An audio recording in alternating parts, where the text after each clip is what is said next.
Bien, ¿todo está listo para la transmisión? ¿Sí? Ok. Yo creo que podemos comenzar, son 9:30.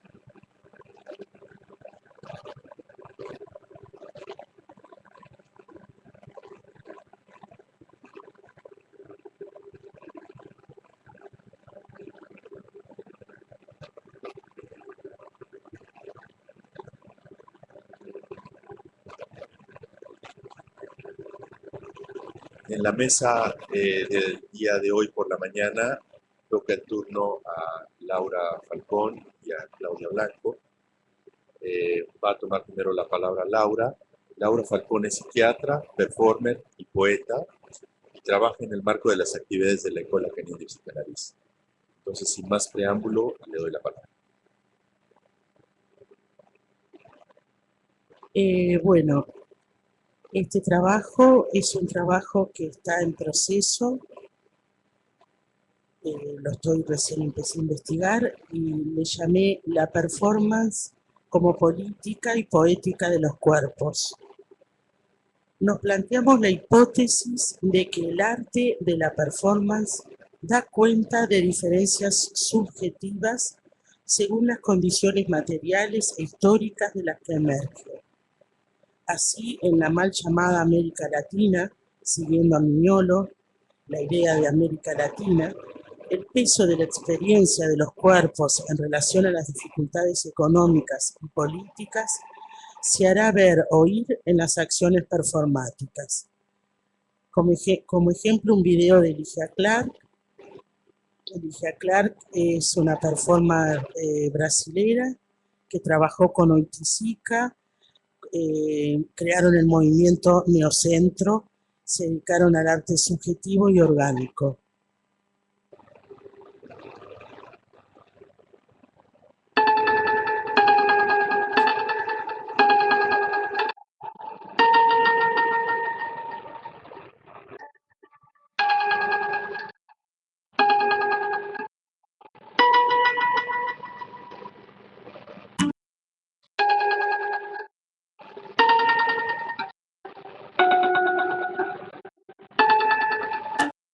Si nos,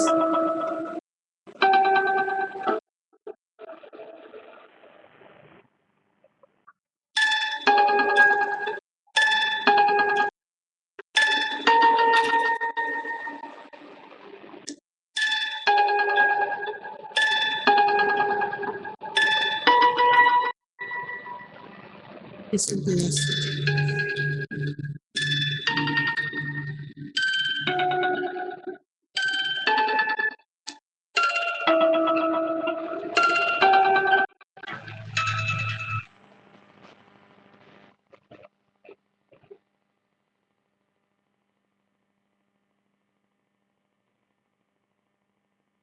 Bueno, en esta performance no se pudo ver bien, pero es un cuerpo que está en posición horizontal y rodeado de otros cuerpos que entonces sacan de su boca como que sacaran hilos de baba y lo van colocando en ese cuerpo que está en posición horizontal, como una especie, podríamos decir, de dimensión de sanación, pero también ese cuerpo colectivo en comunicación con ese cuerpo único, el intercambio de fluidos.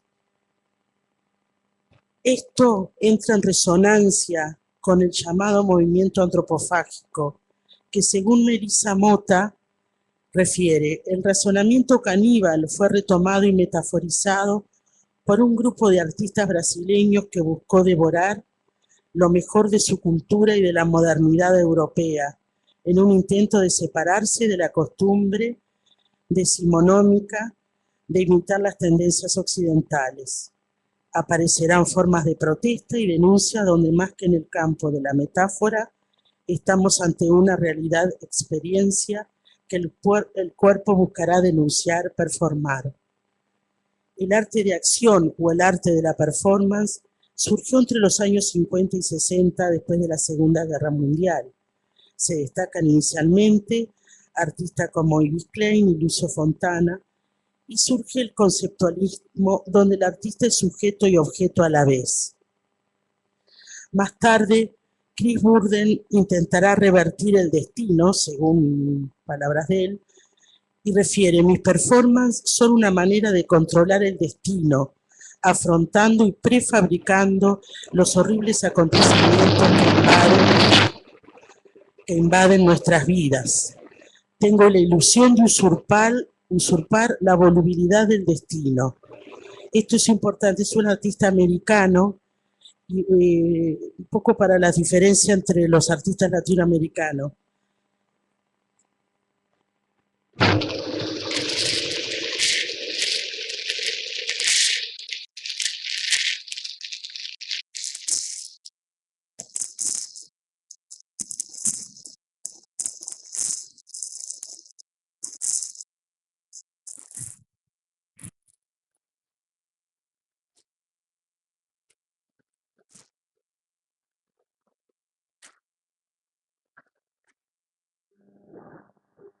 Acá podemos hablar del sufrimiento de la humanidad, el sufrimiento del artista, todo conceptos que habla Chris Burden, pero que no está situada la performance histórica ni políticamente. Es algo que tiene que ver con una universalidad, revertir el destino, los horribles acontecimientos que invaden nuestras vidas, bueno, todo conceptos más universales que situacionales.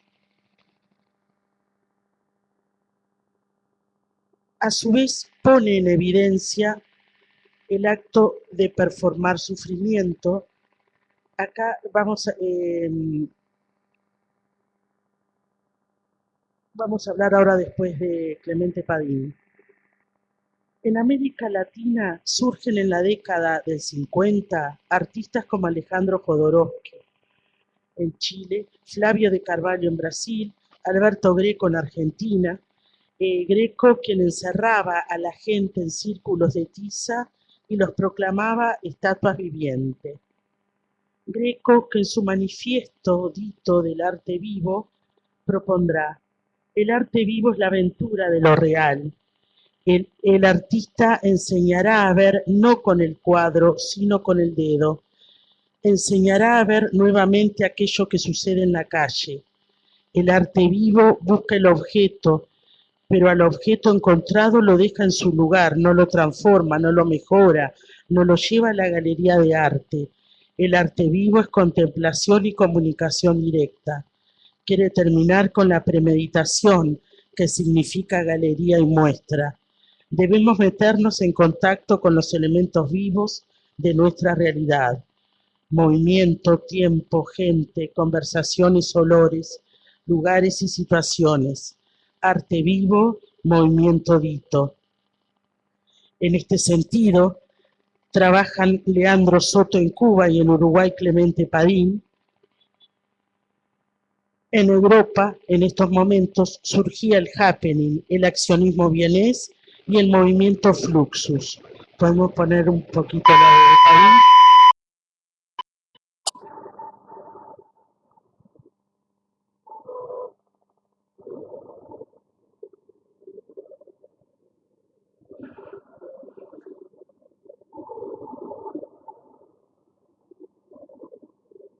Él empieza caminando y después corriendo.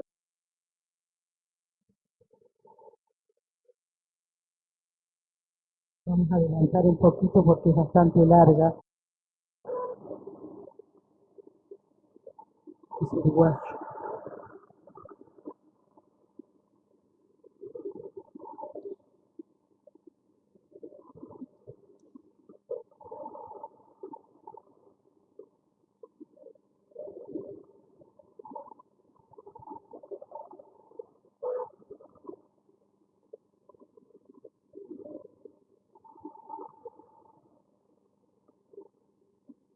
Son pétalos de rosas que van a armar un cuerpo que está con la temática de los desaparecidos.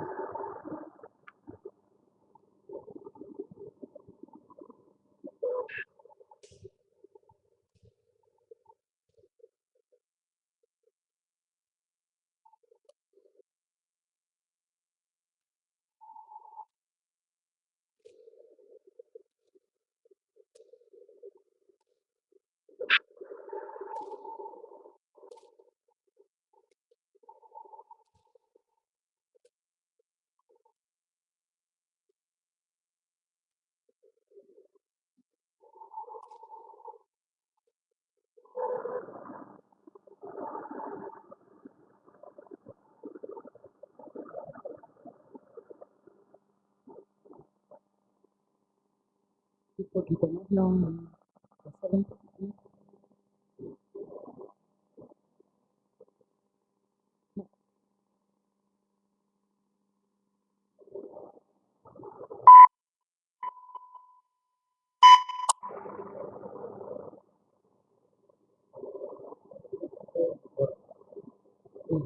El arte de la acción o performance es un arte de expresión escénica, donde la conjunción de lo espacial y lo temporal es decisiva, aunque con la diferencia esencial de que en el teatro se representa y en la performance se presenta, como le expresa Clemente Padín. Acá en esta performance vemos que se realiza la construcción de un cuerpo que alberga todos los cuerpos, ya sea los cuerpos de los desaparecidos como los cuerpos de los espectadores que están mirando la performance. Los artistas de la performance tendrán diferentes relaciones a la modernidad.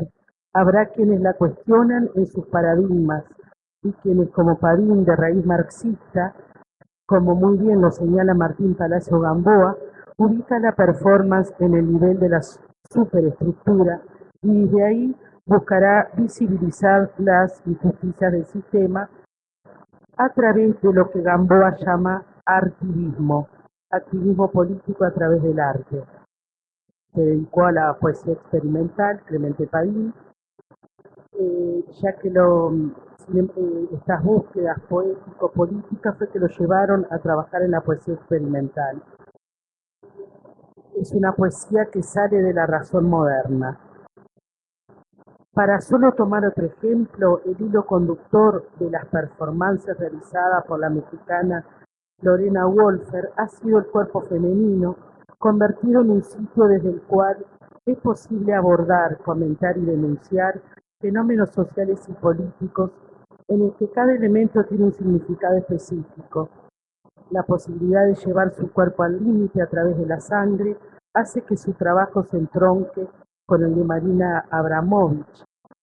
Pero a diferencia del corte y la herida como automutilación ritual, la sangre presente en el trabajo de Lorena Wolfer entroncará con la sangre utilizada en las performances de la guatemalteca Regina José Galindo, con la intención de denunciar en esos momentos la candidatura de un dictador en la presidencia de Guatemala.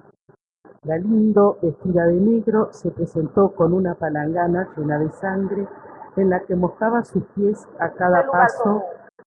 Como el eco de las voces, el rostro de la luna. No es este es otra performance.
Bien. En esta que no es la que tenemos acá, Regina José Galindo, vestida de negro, sale de una palangana llena de sangre, moja sus pies a cada paso para dejar sus huellas ensangrentadas desde la Corte Constitucional al Palacio Presidencial de la capital.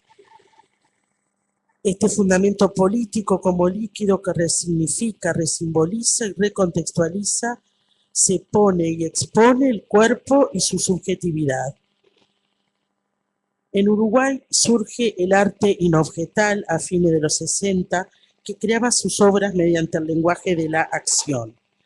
El no objetualismo de Aracia Amaral, en el primer coloquio latinoamericano de arte no objetual, realizado en Colombia en el 81, se emparenta con este.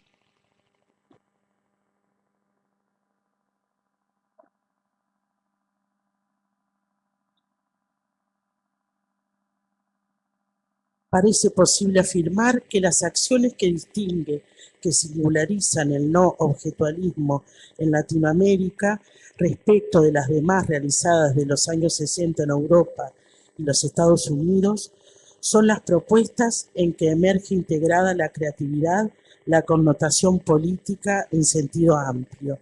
Al manifestar esa intencionalidad política, se revelan a sí mismos comprometidos con el propio aquí y ahora. La performance será entonces estrategia de resistencia y posibilidad de hacer visible el cuerpo social. Podrá operar como un transmisor de la memoria traumática y su resignificación. Es aquí entonces, en América Latina, que nos encontramos con un cuerpo político, es decir, no solo un cuerpo lleno de significaciones, sino también lleno de demarcaciones de acontecimientos políticos y sociales. Hay una dialéctica entre el cuerpo individual y el cuerpo social. Lo curioso del arte de la acción es que en general el emisor o artista se confunde con el mensaje ya que se incorpora al sentido en tanto instrumento expresivo, es forma y contenido a la vez. Es decir, la obra se hace visible y desempaña retinas gracias al cuerpo del artista que con sus acciones va escribiendo, pintando, como se le quiera llamar, su discurso, el cuerpo del artista como canal de la obra. Se trata en la performance, así como en la danza contemporánea, de deconstruir los elementos culturales entre el público y la obra y proponer otras relaciones posibles, inventar nuevos conjuntos, relaciones posibles entre entidades diferentes. Estos artistas nos obligan además a pensar de manera diferente las relaciones entre espacio y tiempo. De la mano de teorías sociales y filosóficas que proponen desmontar las estructuras de poder que operan sobre el cuerpo, cuyo pionero es Foucault, al que le siguen otros más o menos fieles a su propuesta, el body art y la performance, se presentan como antecedentes sumamente importantes para comprender por qué y para qué comienzan a producirse nuevos discursos sobre el cuerpo desde el lenguaje de la danza. Hay una deconstrucción de paradigmas estéticos.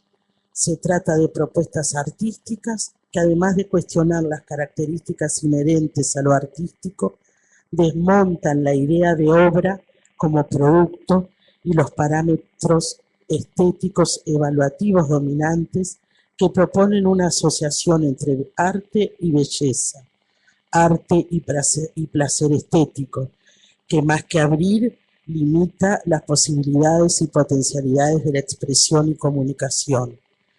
Por último, nada existe sin la mirada del otro.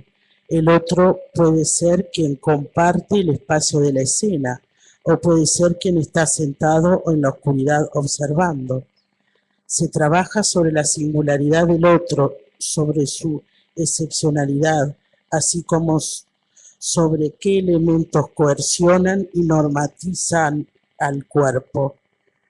Por último, vamos a mostrar un extracto de una performance de la que fui parte, pero no sale ahí, no estoy yo, que se llama Multitud. Y con esto quiero decir cómo la subjetividad está atravesada por las condiciones políticas e históricas. Es algo que voy a seguir investigando. Gracias.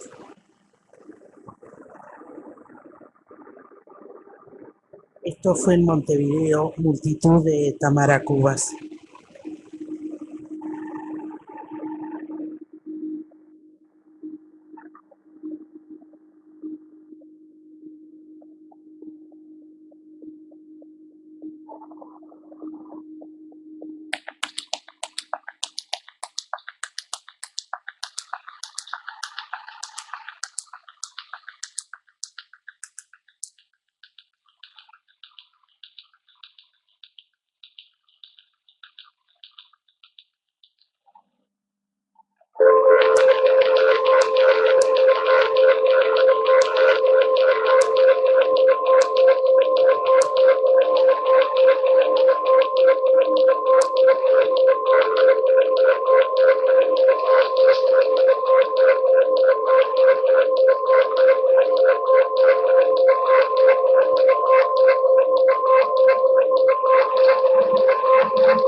Bien, podemos tener un momento de intercambio con Laura y después darle la palabra.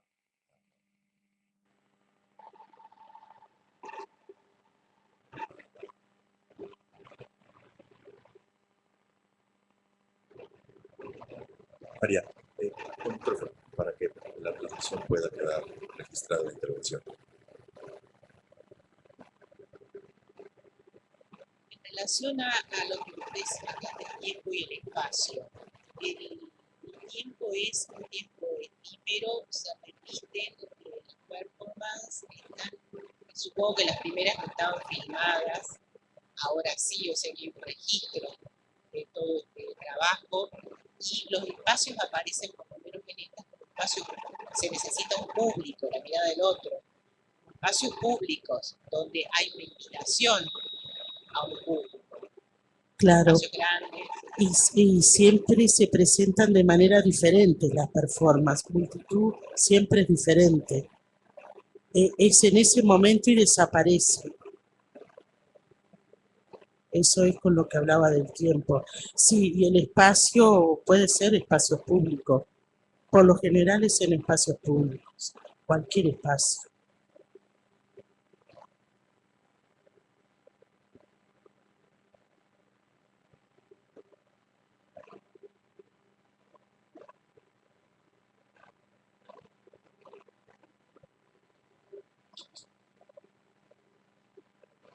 Te quería preguntar, me pareció entender que hacías una demarcación entre el trabajo de performance en América Latina como un trabajo politizado, donde el cuerpo es un cuerpo politizado, a diferencia de, si entendí bien, del performance que ocurre en otros entornos.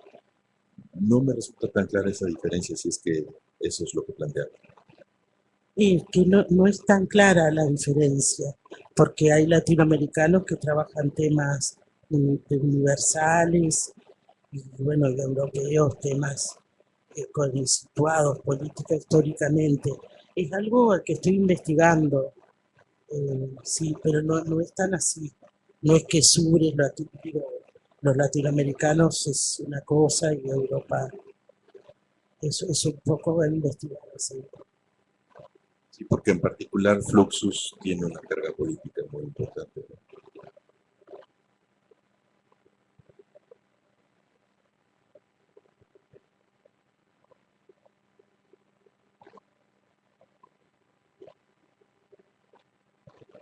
Inés.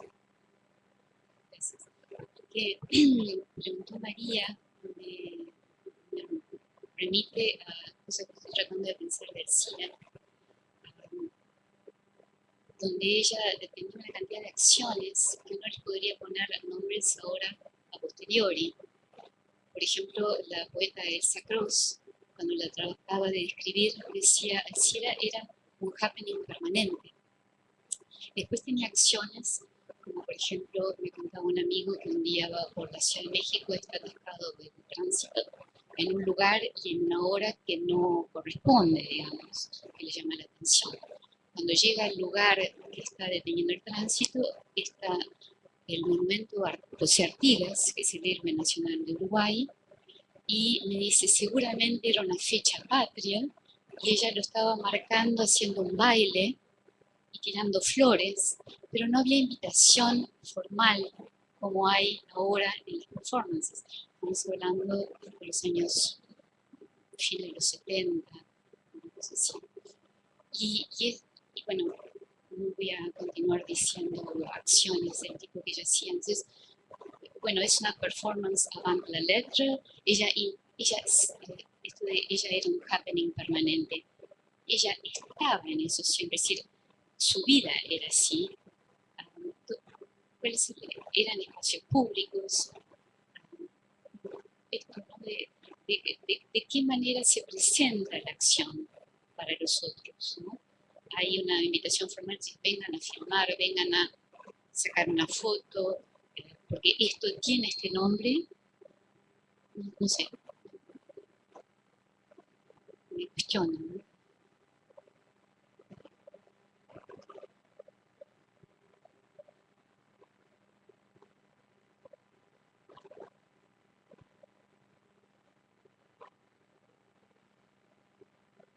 No sé si me parece que la performance, pero planteada desde el campo del arte contemporáneo, justamente se plantea dentro de ese campo, ¿no? No sé si lo de Alcira, cómo pensarlo, ¿no? Si ella lo pensaba dentro del campo del arte o no, o su noción del arte era una noción mucho más expandida y trascendía la vida, no sé. Que es todo un tema también dentro del arte. Sí, ahora que ella lo hacía como un modo de vida, porque actualmente se habla que en el arte contemporáneo que el artista se define voluntariamente como artista. No sé si era el caso, me parece que no, de Alcira. Claro, pero es interesante cómo tomar eso. Será performance, porque también la performance está en un límite entre la actuación y lo verdadero. No es una actuación ni es la vida misma. Hay un borde ahí, ¿no? No sé bien. Yo lo que puedo responder de esto es que la gente que la mira, a quien yo he escuchado, la sitúa en la vanguardia. Y parte de la consigna de la vanguardia es la fusión de vida y arte, de obra, ¿no? Entonces, yo lo será para otro momento. Y entonces era un modo de vida. Es curioso porque la noción de hacer de la propia vida una obra aparece muy pronto, claramente en Duchamp, que es un punto de arranque del arte contemporáneo. Hacer de la propia existencia obra de arte.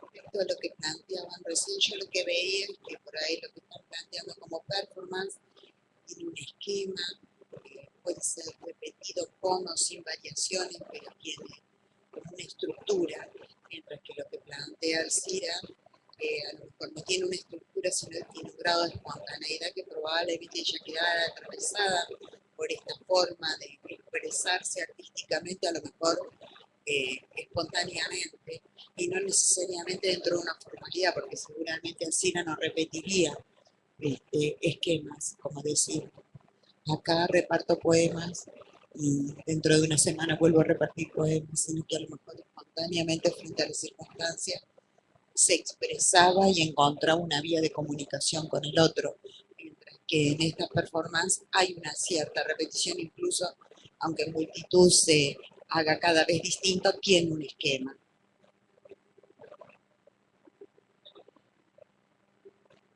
Sí, Graciela. Si le pueden acercar el micrófono ahí atrás, por favor.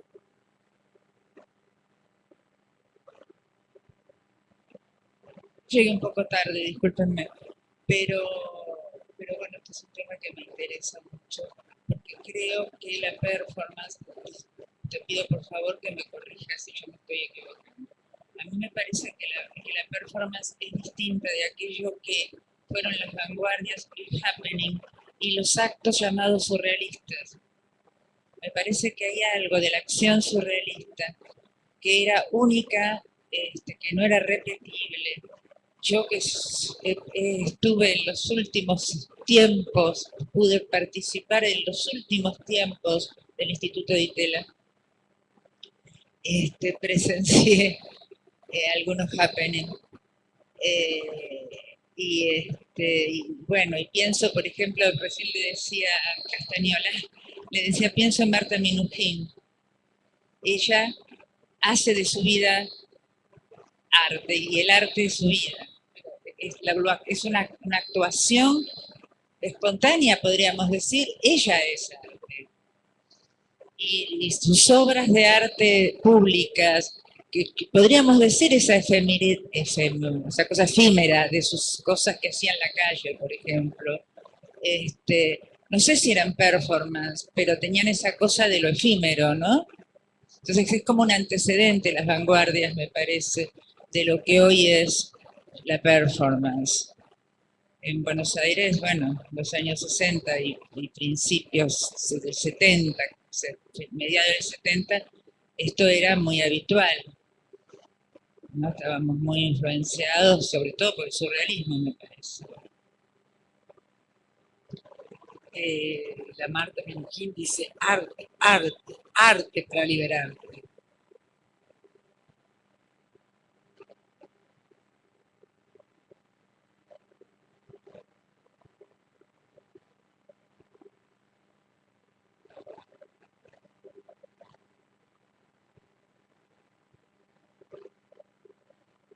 Sí, ¿qué tal? En el micrófono, por favor, porque hay transmisión por internet y si no, no se escucha. Y ya, me quedé un poquito más atrás con Darín, que es uruguayo. Si pudieras explicar un poco más por qué habla de poesía experimental, por qué experimental. Él transforma todo lo que es, irrumpe el lenguaje, lo hace ininteligible. En esa época, te estoy hablando de los 50, los 60, desde la forma, el contenido, los sonidos, le llamaban poesía experimental. Experimentaban con las palabras, tanto el sentido, la fonética, bueno, todo eso.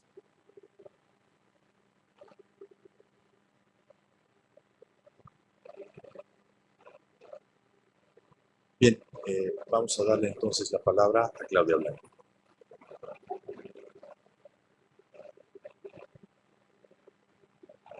Bueno, en este momento también le voy a ceder la palabra a Margarita Duras. Por favor.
Titulé mi ponencia La decolonización del cuerpo y me pregunto, ¿qué es decolonizar el cuerpo? ¿Qué querría decir eso? ¿De qué cuerpo estamos hablando? ¿Qué tendría que ver el psicoanálisis con todo esto? Desde hace tiempo comenzaron a plantearse para mí una serie de interrogantes en relación a mi práctica analítica.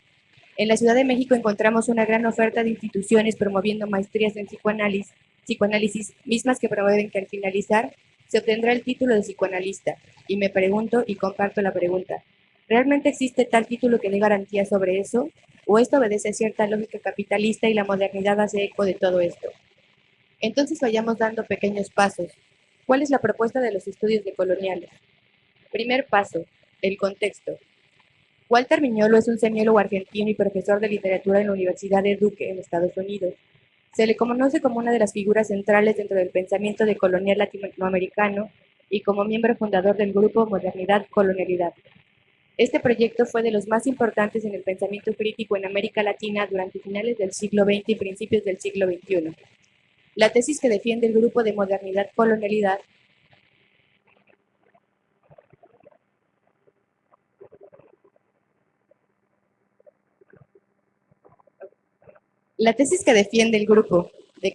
Modernidad-Colonialidad está basada en los siguientes puntos. La colonialidad no está en oposición de la modernidad, sino que forma parte integral de los procesos de modernización. La experiencia de la expansión y colonización europea es fundamental para entender la emergencia de las principales instituciones modernas entre los siglos XVI y XIX, el capitalismo, la ciencia, el arte, el Estado. De igual modo, todos los procesos de modernización en las periferias han sido mediados por la lógica cultural de las herencias coloniales. En América Latina, la modernidad se ha dado siempre a través de la colonialidad. La existencia de una mutua dependencia entre modernidad y colonialidad, colocando a esta como un subproducto indeseado de la primera, o bien como una fase históricamente ya rebasada de la misma. Segundo paso, distinción entre colonialismo y colonialidad. El colonialismo hace referencia a la ocupación militar y la anexión jurídica de un territorio y sus habitantes por parte de una fuerza imperial extranjera. La colonialidad, en cambio, hace referencia a la lógica cultural del colonialismo, es decir, al tipo de herencias coloniales que persisten y se multiplican incluso una vez que el colonialismo ha finalizado. Se dice entonces que en América Latina el colonialismo finalizó en el siglo XIX. En África y Asia lo hizo apenas en el siglo XX, pero no la colonialidad que persiste hasta el día de hoy. Tercer paso. Si la modernidad es inherente y constitutiva a la colonialidad, entonces frente a la única manera de leer la realidad monopolizada por el pensamiento único occidental, y único se pone entre comillas, surge una opción conocida como alternativa colonial. La alternativa colonial intenta una descolonización del saber y del ser. Recordemos un poco que la cosmovisión europea ya desde Descartes se daba en este dualismo, una separación entre el sujeto y el objeto, el universalismo abstracto, ligado al racionalismo cartesiano, donde se difunde el lugar de la enunciación de todo conocimiento. Ya también con Heidegger, el filósofo, la respuesta por el ser, desvinculando al sujeto cognoscente del tiempo y del espacio, el encubrimiento de una dimensión negada al ser, el ser colonial. Entonces, la opción de colonial surge de la diversidad del mundo y de las historias locales que a lo largo de 5 siglos se enfrentaron con la única manera de leer la realidad monopolizada por la diversidad del pensamiento único occidental. Pero ¿dónde se sitúa entonces el pensamiento decolonial? El pensamiento decolonial se sitúa en la exterioridad, por ejemplo, la construcción del afuera para construir el adentro. No hay afuera ontológico, exterioridad epistémica. Está adentro porque está afuera, borde donde mora el pensamiento. Si podemos comenzar a ir dando estos pequeños pasos y siguiendo un poco la lógica de la propuesta decolonial, me pregunto, y comparto la pregunta nuevamente, ¿el psicoanálisis se ubica dentro de esta lógica de colonialidad? Y si es así, ¿qué efectos tiene en la práctica analítica? Un paso más allá, ¿qué relación tendría con el cuerpo? Vayamos ahora un poco de la mano con Freud y Lacan. Ya desde Freud podemos leer, si nos apegamos a la letra, que el inconsciente no está sin relación al cuerpo. Recordemos el concepto de pulsión, encontrando que por el costado de la fuente, por el fin de la pulsión o el objeto de la misma, no se entablan sin relación o vinculados directamente al cuerpo. Por un lado, el cuerpo pulsional y por otro lado, un cuerpo objeto. Lacan en los escritos técnicos de Freud, y cito, dice, el descubrimiento freudiano nos conduce, pues, a escuchar en el discurso esa palabra que se manifiesta a través o incluso a pesar del sujeto. El sujeto no nos dice esta palabra solo con el verbo, sino con todas sus restantes manifestaciones. Con su propio cuerpo, el sujeto emite una palabra que como tal es palabra de verdad. Una palabra que ni siquiera sabe que emite como significante, porque dice siempre más de lo que quiere decir, siempre dice más de lo que sabe que dice. Y más adelante, en función y campo de la palabra, abro cita, la palabra en efecto es un don del lenguaje, y el lenguaje no es lo inmaterial, es cuerpo sutil, pero es cuerpo. Las palabras son tomadas en todas las imágenes corporales, que captan al sujeto. Ellas pueden embarazar a la histérica, identificarse al objeto del penis nape, representar el chorro de orina de la ambición uretra o el excremento retenido del goce avaro. Cierro cita. Primero es la palabra, de ella surge el deseo. Lacan lo llamó en algún momento el cuerpo simbólico. El lenguaje es cuerpo y además es cuerpo que da cuerpo.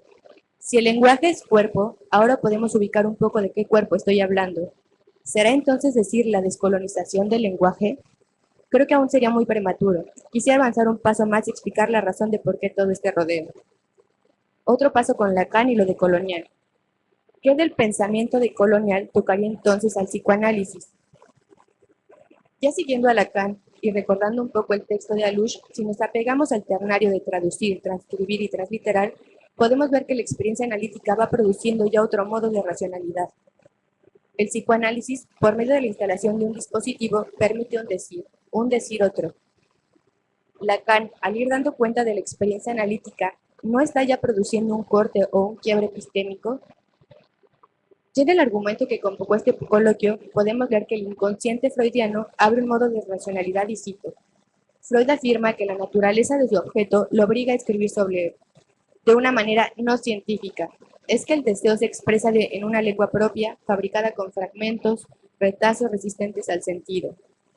Sin embargo, Lacan da un paso más, y recordemos la cuestión del sujeto lacaniano y la cuestión del objeto que atraviesa toda su enseñanza, y que se pone en juego en la experiencia analítica. Podemos ver con Lacan que encontró un modo de decir la ubicación del psicoanálisis no sin ese decir, no sin la ciencia, no sin la racionalidad y dando lugar a la negatividad. Entonces, medio pasito y ya. Si esto abre otra lógica, una lógica del no todo, ¿de qué descolonización del cuerpo estamos hablando? El psicoanálisis como experiencia podría permitir una nueva lógica, el pasar a otra cosa. Sin embargo, ciertas o aparentes prácticas del psicoanálisis no son así.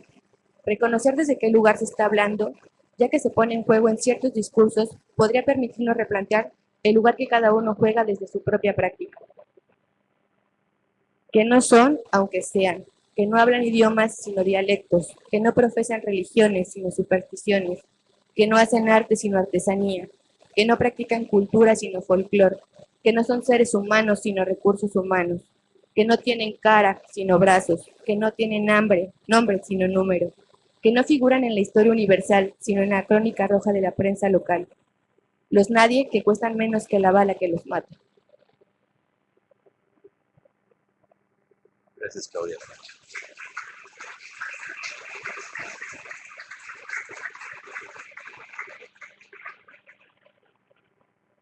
Abrimos el intercambio entonces con Claudia.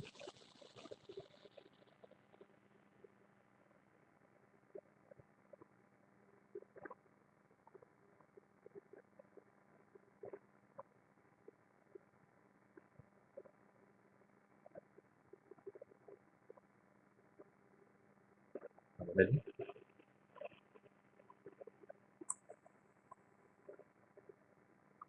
Sí, yo quería decir que este trabajo, Claudia, muestra, orienta un poco, ilumina, digamos, por donde uno de los lugares, de los surcos, por donde se puede empezar a afinar, a reproblematizar lo que desde el trabajo que venimos llamando sur, se abrió como para ubicar la articulación o una o varias o muchas articulaciones posibles entre psicoanálisis y pensamiento decolonial y decolonialidad.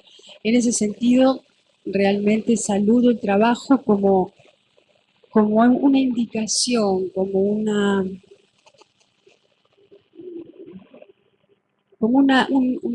un sendero posible en un campo que realmente todavía tiene todo por producir, ¿no? Gracias. Ya que terminaste con Galeano, hace 15 días tuvimos un coloquio sobre temas parecidos a este, muy similares en Buenos Aires. Y a mí me tocó abrirlo, ese coloquio, presentarlo después, el trabajo lo presenté después. Y la presentación la terminé con esa frase de Galeano, que sí, habría a ver si me la acuerdo de memoria, pero que decía así como: llegaron ellos, nosotros teníamos la tierra, ellos tenían la religión. Nos dijeron, cierren los ojos y recen. Cuando abrimos los ojos, ellos tenían la tierra y nosotros la Biblia.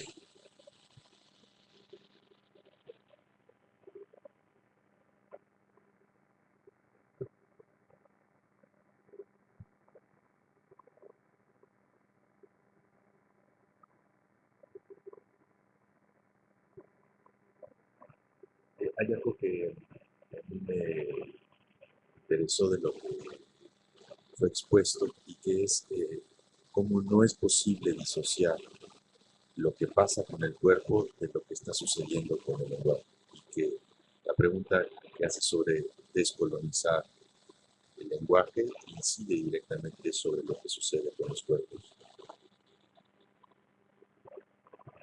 De entrada, cuando estaba planteando el texto, estaba un poco pensando en este cuerpo, pero era como el cuerpo de lo social, y entonces me remitió a que ese cuerpo justo hacía un y que el asunto no iba por ahí, había que apegarse a los textos y comenzar a revisar referencias, y solo fueron primeros pasos y cosas que pueden dar para seguir trabajando más cosas.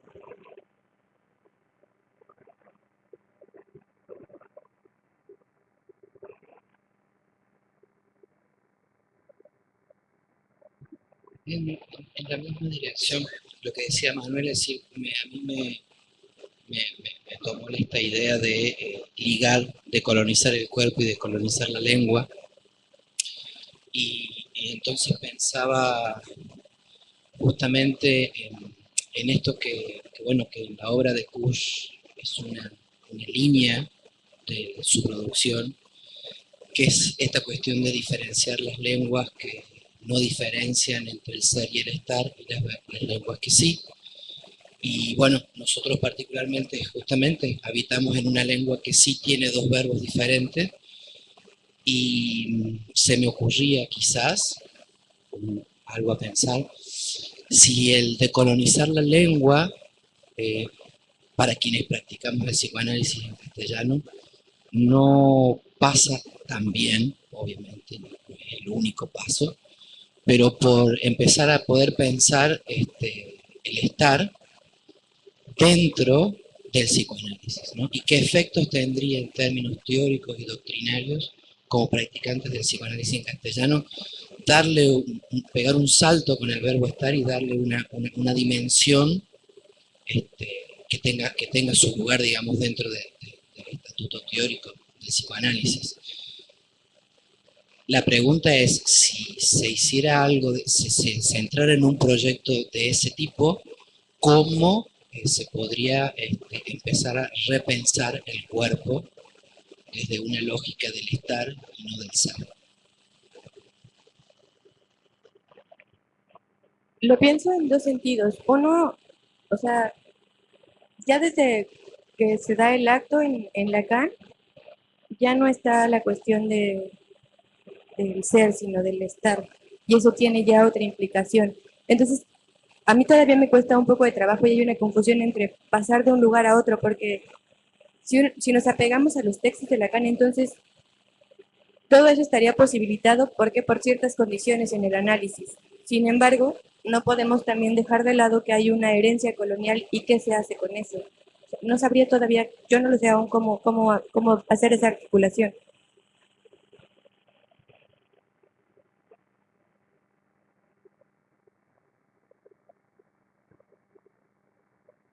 Fernando, sí, adelante.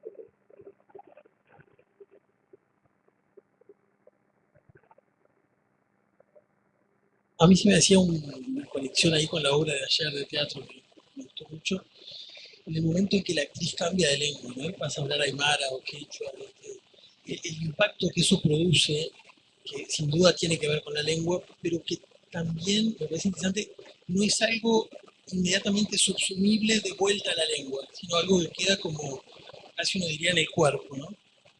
Me parece interesante eso, ¿no?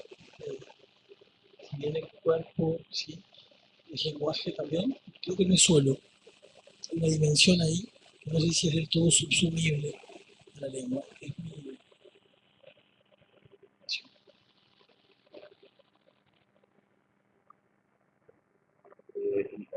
A mí me parece que el texto de Marie Duras que está a lo largo del video eh, es promisorio para desarrollos importantes, porque ella tiene una reflexión en su obra sobre lo que es funcionar como mujer en plena colonialidad.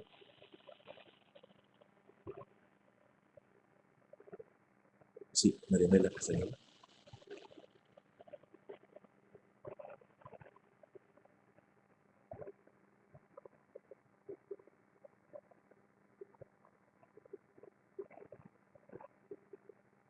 Inés Trabal, acá, por favor.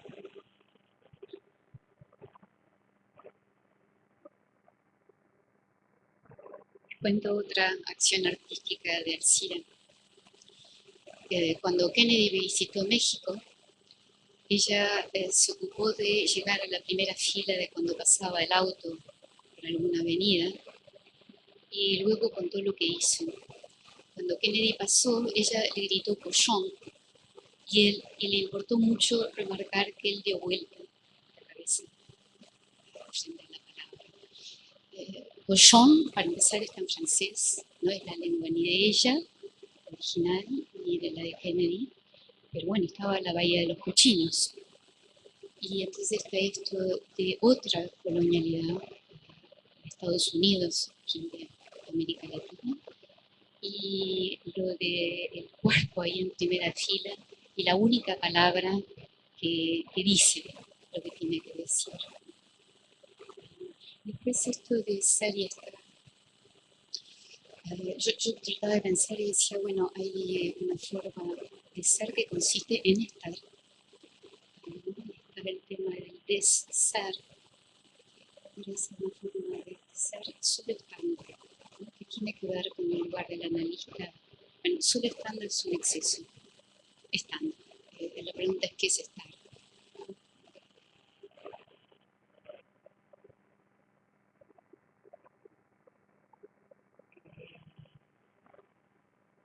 Gracias a mi sobrina, yo vi, no sé si ustedes han visto, las películas, son tres, están haciendo la cuarta, que se llaman Los Juegos del Hambre, donde plantean, hay 13 distritos bajo una dictadura, es más impresionante que el Gran Hermano y que el Panóptico. Tiene que ver con el Panóptico, donde hay 13 tributos, o sea, 13 personas que se entregan para matarse. Todo eso se transmite por televisión. Y el grupo de la resistencia a los Juegos del Hambre se llama PAN, de PAN. Yo se la recomiendo porque habla de uno puede ver ahí una forma de revolución respecto del imperio, un modo de revolución.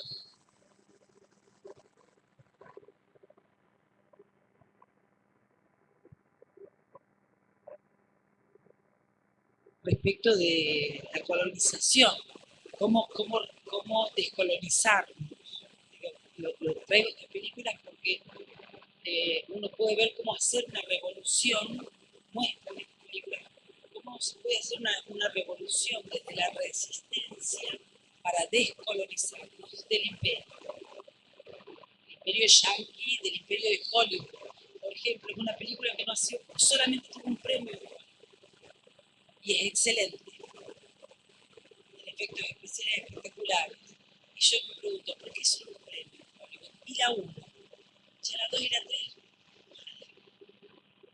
Porque parece que muestra a la juventud, me la mostró mi sobrina adolescente, muestra a la juventud cómo descolonizarse del imperio.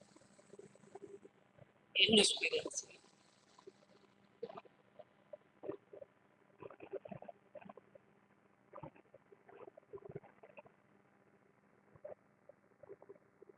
Bien, hacemos una pausa y retomamos en unos 10 minutos.